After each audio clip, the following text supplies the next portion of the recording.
Hello साथीहरु, good morning and नमस्ते। अहिले हामी छौँ सैदी पार्क दुधौली हैन।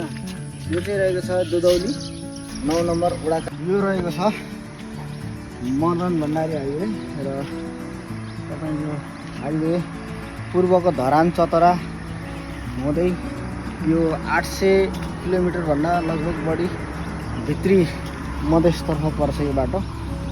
यो बाटो चाहिँ यस्तै सफा छ। तपाईहरु यदि यो बाटो हुँदै पूर्व पश्चिम गर्न चाहनुहुन्छ भने यो बाटो चाहिँ बेस्ट अप्सनमा पर्छ।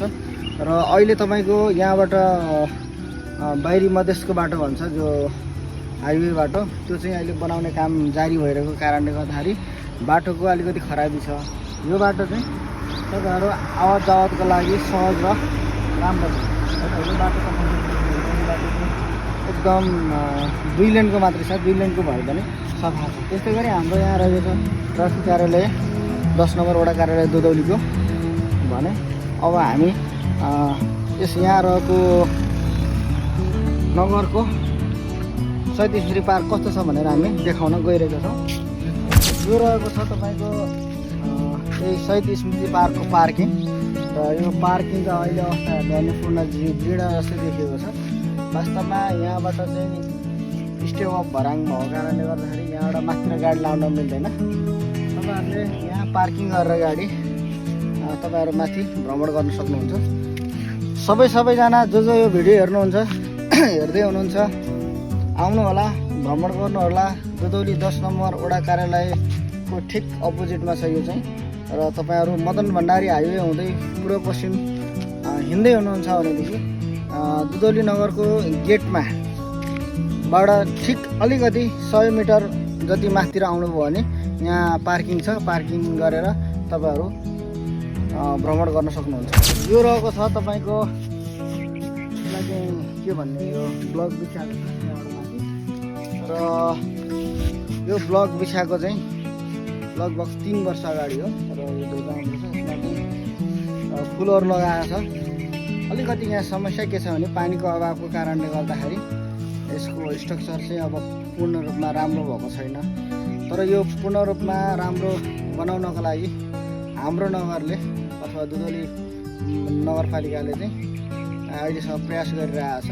यो प्रयास भविष्यमा सक्सेस हुनेछ। यो ठाउँ पनि पर्यटक गन्तव्य बन्नेछ। तपाईँ यदि पूर्व पश्चिम हाइवे हिँड्दै हुनुहुन्छ भने एकचोटि हाम्रो ठाउँलाई भिजिट गर्नुहोला। र अहिले हामी छौँ हाम्रो यो दुधौलीको सबैभन्दा ठुलो बोर्ड लेखेको छ दुधौली हैन। यो येल्लो कलरमा दुधौलीको बोर्ड लेखेको छ भने अहिले हामी दुधौलीको बोर्ड लेखेको ठाउँमा आइसकेका छौँ। र यतापट्टि भगवान गौतम बुद्धको स्ट्याचु रहेको छ भने ठिक पारिपट्टि जङ्गलमै भगवान शिवको चाहिँ स्ट्याचु रहेको छ। र त्यस्तै गरी हामीले यहाँको रमणीय ठाउँहरू के कस्तो छ भनेर तपाईहरुलाई अझै देखाउनेछौँ। अहिले छौँ हामी शिव मन्दिरमा हैन। र हाम्रो भक्तजनहरू तल देखिन सक्नुहुन्छ। तपाईहरुले भक्तजन आइसक्नु भएको छ। र यो पनि एउटा पर्यटक स्थलको पर्यटक गन्तव्यको एउटा भ्यू पोइन्ट रहेको छ।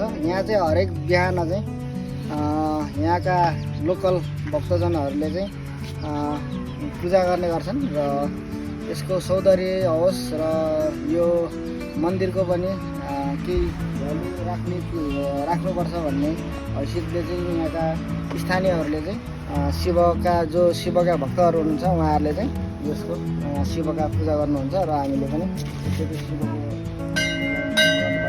यही समयमा घन्टी बजाइदिनु भयो। धेरै धेरै धन्यवाद।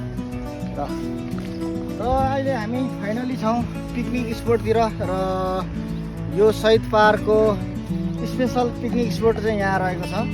तपाईहरुले यहाँ आएर पिकनिक बर्थडे पार्टी समथिङ अब इन्जोय गर्न सक्नुहुन्छ। यहाँ तपाईहरुले रमाइलो गर्नको लागि एकमात्र बेस्ट ठाउँ दुधौलीको यो रहेको छ। र तपाईहरुले यहाँ आएर रमाइलो गर्न सक्नुहुन्छ। हामी अहिले कुद्दै अब यसको लास्ट पोइन्टमा आएका छौँ। र यो चाहिँ घुम्नको लागि बेस्ट पोइन्ट भनेको यो रहेको छ। र तपाईहरुले यहाँदेखिको तलसम्म सर देख्न सक्नुहुन्छ। यहाँ चाहिँ बस्ने फोटो खिच्ने ठाउँहरू रहेको छ।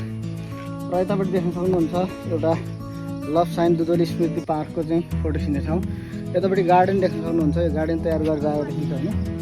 अब हामी यो चाहिँ ब्लक बिछाएको बाटो भयो, यो चाहिँ जीर्ण रहेको छ। यो केटाकेटीहरू बच्चाहरूलाई खेल्नको लागि हो भने माथि भ्यू पोइन्टको लागि भ्यू टावर रहेको छ, खानेपानीको लागि यता ट्याङ्कीहरू रहेको छ। र हामी थोरै यहाँ तल देखाउनेछौँ, एउटा कटेजहरू छ यहाँ, चाउमिन गृह छ र यो चाहिँ देखाउन हामी गइरहेको छौँ।